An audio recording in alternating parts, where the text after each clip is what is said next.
It was a challenge. It was a challenge, and that, you know, and I love a challenge. In a cold Whoville where the snowflakes pinch, was Jim Carrey cast as the infamous Grinch. Yes, this Christmas music. It's joyful and triumphant.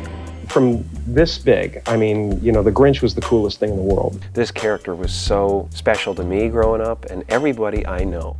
With green on his face and a heart 2 sizes small, he donned the suit to deliver it all. You know, Rick Baker's an amazing guy. He made it, you know, possible for the character to show while making cracks in the makeup, certain grooves in the makeup, or making the makeup thin enough that it would really work.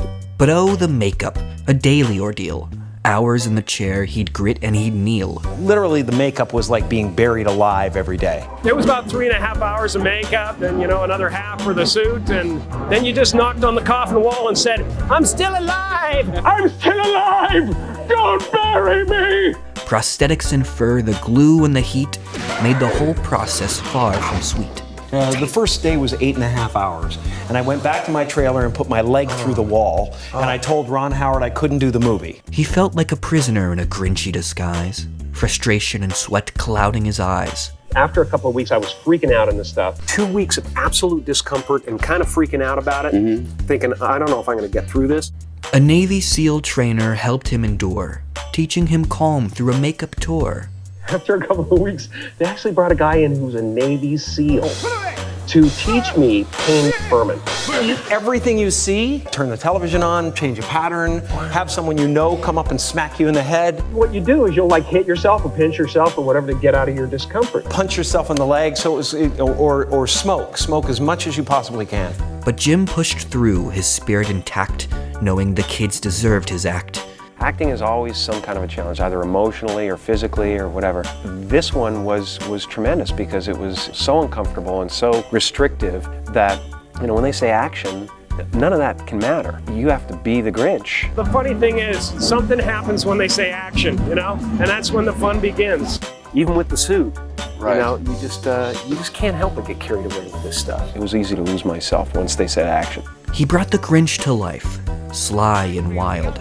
For every Who down in Whoville, every child. Who knows? This jubilation could change my entire outlook on life. Really? No.